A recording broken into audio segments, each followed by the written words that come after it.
Estamos aquí de nuevo. Saben ustedes que siempre tenemos ese espacio reservado para los compañeros del ICALI, del Ilustre Colegio Oficial de Abogados de Alicante, sobre todo porque siempre traen cuestiones, traen temas que nos afectan directamente. El de hoy, directísimamente a todos los que trabajamos, porque vamos a hablar de la polémica implantación del registro de la jornada laboral.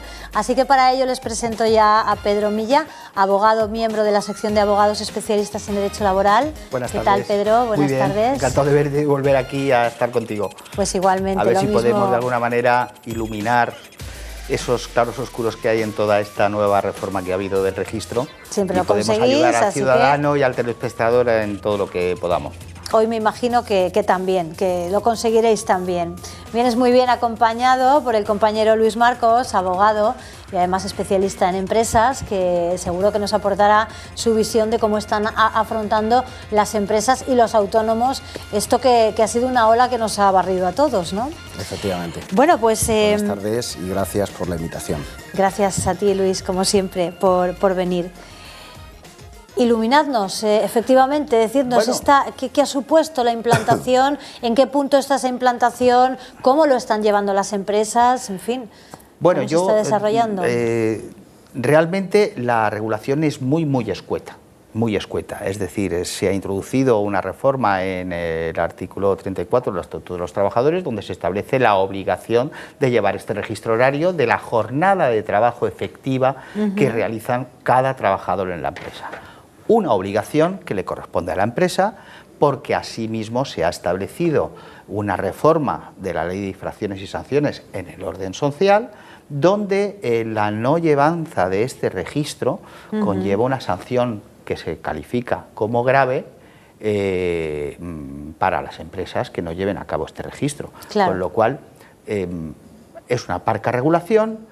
El legislador, de alguna manera, lo que quiere es que haya una especie de autorregulación porque remite, en muchos casos, a lo que negocien las partes en los convenios colectivos, a lo que negocie la patronal y los sindicatos más representativos y lo introduzcan vía negociación colectiva, pero claro, todo esto nos deja a los juristas, desgraciadamente, un montón de lagunas y de dudas por la inseguridad jurídica que esto puede conllevar, teniendo en cuenta que pueden existir posibles sanciones.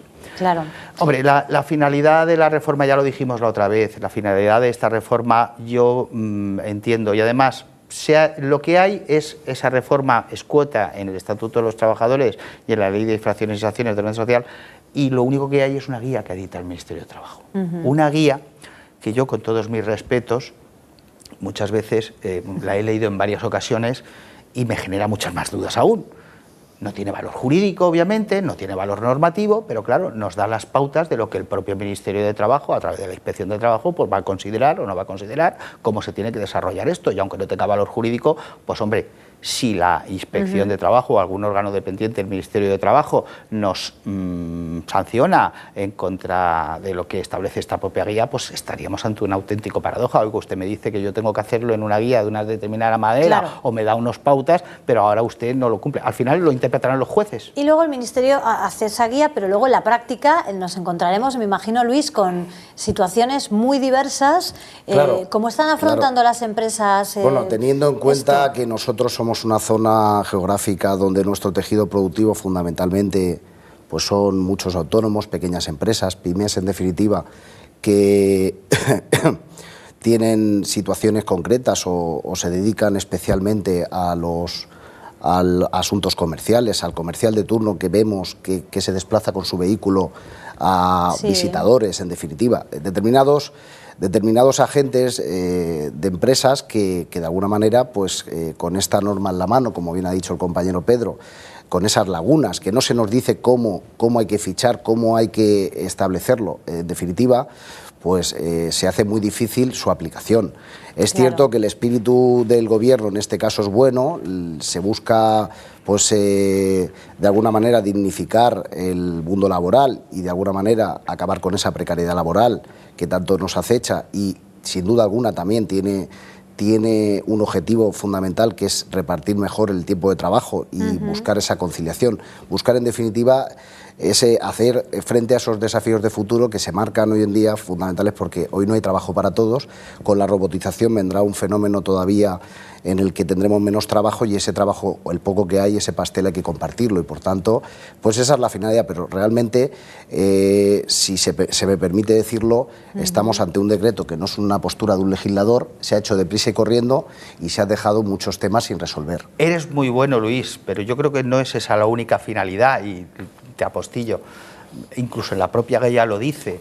Es decir, aquí el legislador lo que está persiguiendo es, de alguna manera, acabar con lo que son la práctica del exceso de las horas extraordinarias o el abuso de las horas extraordinarias, que enlaza con lo que tú dices. La tarta del trabajo hay que repartirla. Entonces, si hay muchos que trabajan mucho y encima se les remunera poco, y hay un problema estructural en la economía española de desempleo, pues obviamente el legislador, que ha dicho, además tengo un déficit en la seguridad social, pues oiga, si se están haciendo muchas horas extraordinarias, contraviniendo la vulneración del límite legal anual, que son 80 horas, quitando las horas por fuerza mayor, que es la excepción que establece el Estatuto de los Trabajadores de toda la vida, pues obviamente esto lo tengo que cortar. Una de las medidas que ha querido hacer es establecer esta obligación de registro horario, que dice para cada trabajador de la empresa, y lo único que nos concreta es que se tiene que conservar durante 4 años. Y en la guía nos especifica, y además se tiene que conservar a través de un soporte que no pueda ser objeto de manipulación. Da entera libertad al empresario o a las partes negociadoras para que digan cómo, de qué manera se autorregulan, digitalmente, ordenador, huella digital, con un papel escribiendo cada trabajador cuando entra y cuando sale, pero esas pautas sí que las da la norma. Bueno, se establece que tiene que hacerse mediante negociación colectiva, correcto, pero consultando a los trabajadores, pero claro, conservado durante 4 una años, pequeña y media empresa, claro, en aplicativo, en términos de operatividad, ¿cómo claro, aplica eso? Claro. Han dado 2 meses ahí, claro, casi nada de información. Luego, es el problema técnico. Un trabajador que ha estado excediendo su jornada laboral sin protestar, por miedo a que a lo mejor le puedan despedir por exceder esa jornada laboral, ¿cómo vamos a controlar que si se le dice que firme aquí, en lugar de aquí, no va a hacer lo mismo claro, por ese miedo? es el problema si se hacen esas listas, si se hace con listas de papel. La norma lo que te dice es que ese registro, que se tiene que conservar durante 4 años y no se puede, tiene que ser un soporte que no pueda ser objeto de manipulación, tiene que estar a disposición del trabajador. No dice que se le tenga que entregar, ojo, sino a disposición del trabajador y en todo caso también de la inspección de trabajo, claro, obviamente. A mí esto me genera como jurista bastantes problemas. Yo creo que si el legislador hubiera querido realmente atajar esto de una forma seria, lo hubiera podido hacer de otra manera, que lo podemos decir luego, si os parece. Pero ¿qué pasa cuando no se lleva ese registro horario? ¿Qué consecuencias va a tener cuando...? Porque al final yo me voy a mover en lo que es lo mío, la jurisdicción social. Si una empresa no lleva ese registro horario o lo lleva mal y reclamamos unas horas extras, ¿qué va a pasar? Claro. ¿Qué va a entender el juez si la empresa no ha tenido ese registro horario? Porque la postura jurisprudencial actual, por el Tribunal Supremo lo ha marcado y hasta ahora es pacífico, no sabemos qué va a pasar con este cambio normativo, es que el trabajador tiene que probar día a día y hora a hora las horas extras que reclama. La carga de la prueba es de la parte demandante. Claro. Porque hasta entonces no había esta obligación de llevar este registro horario. ¿Qué va a pasar ahora? Eso es una disyuntiva que yo me estoy planteando. Esto era un apunte, lo de hoy, de un tema muy amplio en el que a mí me gustaría mucho profundizar. Hoy no tenemos más tiempo, pero así, muy rápidamente, Luis, ¿qué consejo le darías a los trabajadores? Trabajadores por cuenta ajena o autónomos que se vean, como decíamos, arrasados por esta ola.